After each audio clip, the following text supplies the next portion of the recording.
Pruning helps trees grow strong and look neat and attractive. One prunes a tree to remove damaged branches, allow for new growth or create a distinctive shape. It's important to do it correctly, so you don't end up damaging the tree. Read on to learn the basics. So, we are going to watch about the how to prune a tree. Method 1. Deciding what to prune. First is think about why you want to prune. Are you trying to shape a tree for shade or height? Has the tree been pruned recently? Before you begin, you want to consider what you're trying to achieve and set your goals. Your reasons for pruning will influence when you prune as well. You can do light pruning or remove dead wood at any time, but if you have larger goals, you'll want to plan your pruning around the seasons.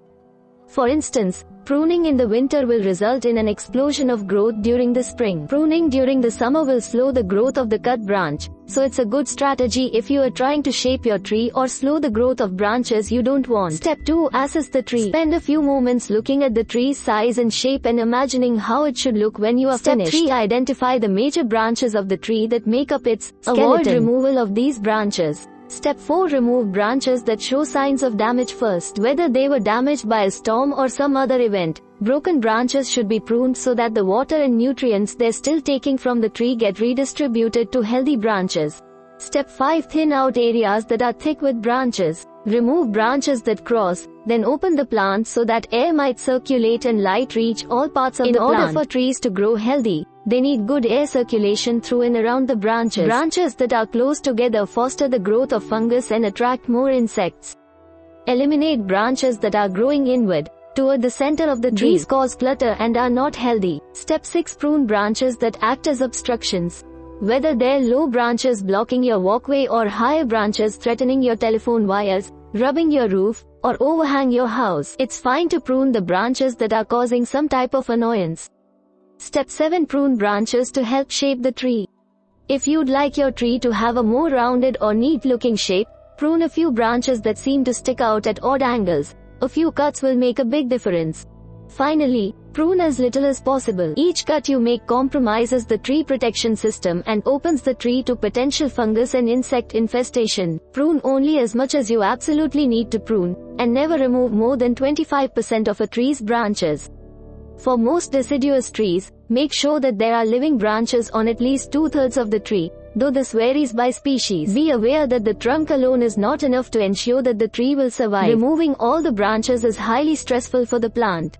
Don't prune heavily more than once per season. Unless a storm breaks more branches, you shouldn't prune more than once, since the tree needs time to recover. Method 2. Pruning to minimize damage.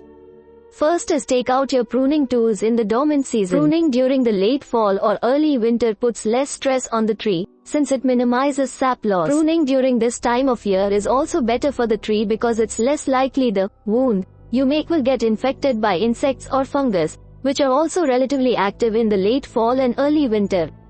A good time marker is to prune after the leaves have fallen off the tree. This means the tree is dormant until early spring.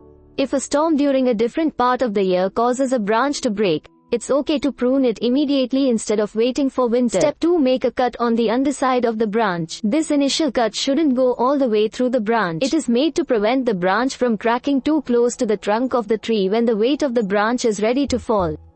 The cut should be made on the branch side of what is called the stem collar. This is the small lip of bark that each branch protrudes from. You want to leave the collar intact, so don't cut flush with the trunk. Step 3. Cut off the branch several inches from the trunk. Your second cut will saw through the branch, on the outside, further from the trunk, of the first cut you made. Remove the branch from the area. What you have left is a stub. Step 4. Make a precise cut to remove the stub.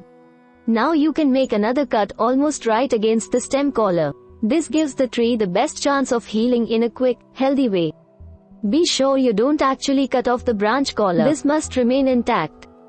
Finally, clean your pruning equipment. Although it is probably not necessary to disinfect your pruning equipment if you avoid cutting into cankers and obviously diseased portions of trees, it probably is better to be safe and disinfect your pruning tools with rubbing alcohol, a 1% bleach solution, or any household cleaner, after each cut of a diseased tree. You should also dip or rub the blades with a disinfectant impregnated cloth after the pruning of a healthy tree is complete, and be especially thorough before you move to the next tree or bush. Diseases are sometimes spread through dirty pruning equipment and pruning tools. We hope it is useful to you.